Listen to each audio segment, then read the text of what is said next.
అయితే ప్రధాని షేక్ హసీనా ఆమె రాజీనామా చేసే ముందు విద్యార్థులపై మండిపడ్డారు. వాళ్ళంతా విద్యార్థులు కాదు ఉగ్రవాదులంటూ ఆమె ఒక కామెంట్ చేశారు. ఇందులో పాల్గొంటున్న వాళ్ళందరికీ కూడా విపక్షాలు మద్దతునిస్తున్నాయి, తీవ్రవాదులు మద్దతిస్తున్నారంటూ ఆమె తీవ్ర వ్యాఖ్యలు చేశారు. మరోవైపు విద్యార్థులు వాళ్ళ తల్లిదండ్రులంతా కూడా సురక్షితంగా ఇళ్లలోకి వెళ్లాలని, ఆందోళన బంద్ చేయాలంటూ ఆమె పిలుపునిచ్చారు. కానీ ఆందోళనలు ఎక్కడా సద్దుమనగలేదు. దీంతో ఒక్కసారిగా ప్రధానిపై ఒత్తిడి పెరిగింది. మరోవైపు విద్యార్థులకు మాజీ ఆర్మీ చీఫ్ కూడా మద్దతు పలికారు. విద్యార్థులను ఎవరు సైన్యం అరెస్ట్ చేయకూడదంటూ ఆయన సైన్యానికి కూడా సలహా ఇచ్చిన నేపథ్యం. ఈ నేపథ్యంలో సాయుధ దళాలు వెంటనే మిలిటరీ క్యాంపులకు వచ్చేయాలంటూ ఆయన ఒక్కసారిగా పిలుపునియడంతో ఏం జరుగుతుందో అర్థం కాని పరిస్థితి. బంగ్లాలో తిరుగుబాటు మొదలైంది. బంగ్లాదేశ్లో తిరుగుబాటు మొదలు కావడంతో ప్రధానిపై తీవ్ర ఒత్తిడి పెరిగింది. బంగ్లా ప్రధాని రాజీనామా చేశారు. అయితే విద్యార్థి ఉద్యమంతో అవామీ లీగ్ ప్రస్తుతం అధికారంలో ఉన్నటువంటి షేక్ హసీనా పార్టీ అవామీ లీగ్ కార్యకర్తలకు, విద్యార్థులకు గత నెల రోజులుగా అల్లర్లు జరుగుతున్నాయి. అవామీ లీగ్ కార్యకర్తల కుటుంబాలకే ఎక్కువ ఉపయోగం జరుగుతుంటే విద్యార్థులు భావిస్తున్నారు. కేవలం మెరిట్ ప్రకారమే రిజర్వేషన్లు కేటాయించాలంటూ ప్రభుత్వ ఉద్యోగాల విషయంలో ఇంత పెద్ద గందరగోళం నెలకొంది. అటు తిరిగి చిలికి గాలివానగా మారి రిజర్వేషన్ల ఉద్యమం వందలాది మంది ప్రాణాలు పోయేదాకా వచ్చింది. ప్రధాని పీఠం కదిలింది. ప్రధాని షేక్ హసీనా రాజీనామా చేశారు. హింసాత్మక ఘటనలు, మరణాలకు కారణమైంది బంగ్లాదేశ్లోని ఈ ఉద్యమం. ఈ నేపథ్యంలో ప్రస్తుతం షేక్ హసీనా దేశం విడిచి పారిపోయారు. ఆమె భారత్లో ఆశ్రయం పొందుతున్నారు. బంగ్లాదేశ్ రాజధాని ఢాకా నుంచి బయలుదేరి త్రిపుర పొరుగు రాష్ట్రమైనటువంటి త్రిపురకు చేరుకున్నట్టుగా తెలుస్తోంది. త్రిపుర అగర్తలలో ఆమెకు భారత్ ఆశ్రయం ఇచ్చినట్టుగా సమాచారం అందుతుంది. తొలుత ఆమె లండన్కు పారిపోయినట్టుగా వార్తలు వచ్చాయి. కానీ ఆమె పొరుగున ఉన్నటువంటి మన దేశమైనటువంటి భారత్కు వచ్చింది. త్రిపురలో ప్రస్తుతం తలదాచుకున్నట్టుగా తెలుస్తోంది. మొత్తం మీద బంగ్లాదేశ్ ప్రస్తుతం అట్టుడుకుతోంది. బంగ్లాదేశ్ మీడియా అందిస్తున్న కథనాల ప్రకారం ఇంకా పరిస్థితులు సద్దుమనగలేదు. ప్రస్తుతం బంగ్లాదేశ్లో ఎమర్జెన్సీ కొనసాగుతుంది. ఎన్నడూ లేని విధంగా దేశమంతా కర్ఫ్యూ విధించింది ప్రభుత్వం. మీరు చూస్తున్న తాజా దృశ్యాలు షేక్ హసీనా దేశం విడిచి పారిపోతున్నప్పుడు హెలికాప్టర్లో వెళ్తున్న దృశ్యాలు మనం చూడొచ్చు. బంగ్లా రాజధాని ఢాకాలో ఆమె అక్కడి నుంచి దేశం విడిచి వెళ్ళిపోతున్నప్పుడు హెలికాప్టర్ దృశ్యాలు మనం చూడొచ్చు. బంగ్లా రాజధాని ఢాకా నుంచి షేక్ హసీనా దేశం విడిచి పారిపోతున్న దృశ్యాలు, ఆమె సోదరితో కలిసి ఆమె అక్కడి నుంచి సురక్షిత ప్రాంతానికి తరలి వెళ్తున్న దృశ్యాలు మనం చూడొచ్చు. బహుశా బంగ్లా ప్రధాని షేక్ హసీనా ఇలాంటి పరిస్థితి వస్తుందని కలలో కూడా ఊహించి ఉండదు. 2009 నుంచి ఇప్పటి వరకు ప్రపంచంలో అత్యధిక కాలం పాలించిన మహిళా దేశాధినేతగా షేక్ హసీనాకు పేరుంది. బంగ్లా జాతిపిత, బంగ్లా వ్యవస్థాపక నేత షేక్ ముజిబుర్ రెహమాన్ కుమార్తె షేక్ హసీనా. తొలి అధ్యక్షుడైనటువంటి షేక్ ముజిబుర్ రెహమాన్ కుమార్తె అయిన షేక్ హసీనాకు ప్రస్తుతం గడ్డు కాలం ఎదురైంది. ఆమె ఏకంగా దేశాన్ని విడిచి పారిపోయే పరిస్థితి. ప్రస్తుతం మరి ఏం జరగబోతుంది బంగ్లాదేశ్లో? మిలిటరీ పాలన విధించబోతుందా? విపక్షాలు మిలిటరీ కలిసి కొత్త ప్రభుత్వాన్ని ఏర్పాటు చేయబోతారా?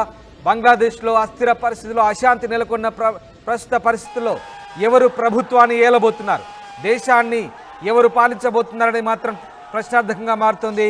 విద్యార్థులు, విపక్షాలు కలిసి ఏకంగా దేశాధినేత ఇంటిని విధ్వంసం సృష్టించాయి. దేశంలో అల్లకల్లోలం, అశాంతి నెలకొంది.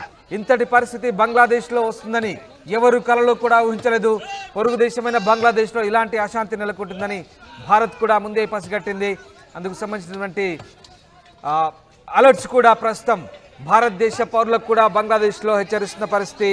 బంగ్లాదేశ్లో శాంతి భద్రతలు అదుపు తప్పాయి, భారత పౌరులు జాగ్రత్తగా ఉండాలంటూ ఇప్పటికే భారత హైకమిషన్ హెచ్చరిస్తోంది. అవసరమైతే తప్ప బయటకు వెళ్ళొద్దంటూ చెప్తోంది. గత నెలలో కూడా అల్లర్లు జరిగాయి, కానీ ఇంత భారీగా అల్లర్లు జరగలేదు. నిన్న మాత్రం పరిస్థితి చేదాటిపోయింది. నిన్న జరిగిన అల్లర్లలో నిన్న సాయంత్రం 6 గంటలకు దేశమంతా కర్ఫ్యూ విధించారు. బంగ్లాదేశ్ చరిత్రలో ఎప్పుడూ అలాంటి పరిస్థితి లేదు. దేశమంతా కర్ఫ్యూ విధించడంతో బంగ్లాదేశ్లో ఎమర్జెన్సీ తలపించింది. నిన్న 6 గంటల నుంచి ఎమర్జెన్సీ వాతావరణం ఉండడంతో ఒక్కసారిగా విద్యార్థులు, విపక్షాలు కలిసి రోడ్లపైకి వచ్చి పెద్ద ఎత్తున ఆందోళన చేపట్టాయి. ఇక అధికార పార్టీ అయిన అవామీ లీగ్ నేతల్ని రాళ్లతో కొట్టి చంపారు విద్యార్థులు. అవామీ లీగ్ నేతల్ని ఎక్కడ దొరికితే అక్కడ హత్యలు చేశారు, కొట్టి చంపారు, రాళ్లతో కొట్టి చంపారు, కర్రలతో కొట్టి చంపారు. అవామీ లీగ్ నేతలు భయంకరమైన పరిస్థితుల్లో తలదాచుకున్నారు, పారిపోయారు. అంతటి భయానక పరిస్థితులు బంగ్లాదేశ్లో నెలకొన్నాయి. దీనికంతటికి కేవలం రిజర్వేషన్లే కారణం. ఎస్, రిజర్వేషన్ల అంశం ఒక దేశాన్ని పూర్తిగా అట్టుడికేలా చేసిందంటే దాని ప్రభావం తాలూకు ఆనవాళ్ళు ఏ రకంగా ఉంటాయో ప్రస్తుతం మనకు ఈ దృశ్యాలను చూస్తే అర్థమవుతుంది. ఒక దేశంలో అశాంతి, ఇలాంటి పరిస్థితులు తలెత్తాయంటే ప్రస్తుతం ఒక రిజర్వేషన్ల అంశమే. విద్యార్థులు బగ్గుమంటే ఏ రకంగా ఉంటుందో మనకు ప్రస్తుత పరిస్థితులను బట్టి అర్థమవుతుంది. మొత్తం మీద షేక్ హసీనా ప్రధాని తన పదవికి రాజీనామా చేశారు. తదుపరి ఏం జరగబోతుంది? బంగ్లాదేశ్లో మిలిటరీ పాలకులు పాలించబోతారా, లేదంటే ప్రస్తుత విపక్ష నేతలతో కలిసి కొత్తగా ప్రభుత్వాన్ని ఏర్పాటు చేయబోతారా తాత్కాలికంగా అనేది మాత్రం ఇంకా ప్రశ్నార్థకంగా మారుతుంది. బంగ్లాదేశ్లో పరిస్థితులకు సంబంధించి ఇప్పటికే ఐక్యరాజ్య సమితి కూడా జోక్యం చేసుకునే అవకాశం లేకపోలేదు. మరోవైపు పొరుగు దేశమైన భారత్ కూడా నిశ్చితంగా గమనిస్తోంది. ప్రపంచ దేశాలు కూడా బంగ్లాదేశ్లో నెలకొన్న పరిస్థితుల నేపథ్యంలో ప్రస్తుతం ఎప్పటికప్పుడు పరిస్థితులను సమీక్షిస్తున్న పరిస్థితి. అయితే ప్రస్తుతానికి బంగ్లాదేశ్లో ఉన్నటువంటి పరిస్థితుల నేపథ్యంలో ఇప్పటికీ అక్కడి రాజకీయ పక్షాలు కూడా కొత్త ప్రభుత్వ ఏర్పాటుకిగా సన్నాహాలు మొదలు పెడతారని మనం అనుకోవచ్చు. ఎందుకంటే ప్రధాని రాజీనామా చేసి దేశం విడిచి పారిపోవడంతో ఇక ప్రస్తుతం దేశంలో అశాంతి, అస్థిరత నెలకొంది. ఈ నేపథ్యంలో మరి ఏం జరగబోతుందని మాత్రం వేచి చూడాల్సిందే. ప్రస్తుతం ఢాకాలో ఇంకా హింసాత్మక ఘటనలు చెలరేగుతున్నట్టుగానే మనకు కనబడతా ఉంది. హింసాత్మక ఘటనలు ఎప్పుడు చల్లారుతాయి, మరి ఎప్పుడు పరిస్థితి అదుపులోకి వస్తున్నది మాత్రం ఇంకా తేలాల్సి ఉంది. ప్రస్తుతానికైతే బంగ్లా ప్రధాని షేక్ హసీనా తన ప్రధాని పదవికి రాజీనామా చేసి దేశం విడిచి పారిపోయారు. ఈ క్రమంలో ఆమె ఎస్ బ్రేకింగ్ న్యూస్ చూస్తున్నాం, ఎక్స్క్లూజివ్ విజువల్స్ చూస్తున్నారు మీరు ఆర్టీవీ స్క్రీన్ పై. ఓ పౌరుడు బంగ్లా ప్రధాని పడుకున్నటువంటి ఆ బెడ్ పైకి ఎక్కి తాను ఒక రకమైనటువంటి ఆనందాన్ని పొందుతున్నాడు. ఎస్, నేను ప్రధాని ఇంట్లో ఉన్నాను, నేను ప్రధాని ఇంటిని కైవసం చేసుకున్నాము, ప్రస్తుతం మేమంతా కూడా ఇంట్లోకి చొరబడ్డామంటూ ఒక రకమైనటువంటి చేష్టలు చేస్తున్న దృశ్యాలు మనకు కనబడతా ఉన్నాయి. ఓ విద్యార్థి బంగ్లా ప్రధాని రాజీనామా చేయడంతో ఆమె ఇంట్లోకి చొరబడి విధ్వంసకారులంతా కూడా ఏ రకంగా ఇంట్లోని ఒక రకంగా మనం అంతఃపురం అనేది చెప్పాలి. ఎందుకంటే అది ఒక ప్యాలెస్, బంగ్లా ప్రధాని నివాసం ఉండే ఆ ప్యాలెస్ బహుశా ఇప్పటి వరకు ఈ సామాన్యుడు ఎవడో అడుగు పెట్టలేదు. కానీ ప్రస్తుతం విద్యార్థులు, సామాన్యులు ఆ ఇంట్లోకి చొరబడ్డారు. ఓ విద్యార్థి బెడ్పై పడుకొని అక్కడ తమ స్వేచ్ఛ దొరికిందన్నట్టుగా అక్కడ చేస్తున్నటువంటి ఆ చేష్టలు మనకు కనబడతా ఉన్నాయి. ప్రస్తుతం ఇంటి లోపల దృశ్యాలు అవి. బంగ్లా ప్రధాని నివాసాన్ని ఆక్రమించుకున్నారు. ఎస్, బంగ్లాదేశ్ పౌరులు, విద్యార్థులు ప్రధాని నివాసాన్ని ఆక్రమించారు. దానికి సంబంధించిన దృశ్యాలు మనం చూస్తూ ఉన్నాం. ప్రధాని నివాసం లోపల ఉన్నటువంటి దృశ్యాలు.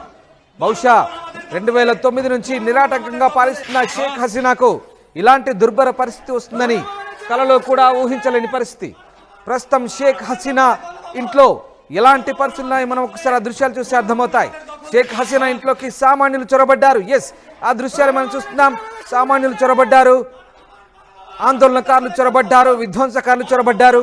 ఏం జరుగుతోంది? బంగ్లా ప్రధాని ఇంట్లో వాళ్ళంతా కూడా సేద తీరుతున్న దృశ్యాలు మనకు కనబడతా ఉన్నాయి. ఒక రకమైనటువంటి విలాపమా, లేదంటే ఉల్లాసమా, ఏ రకమైనటువంటి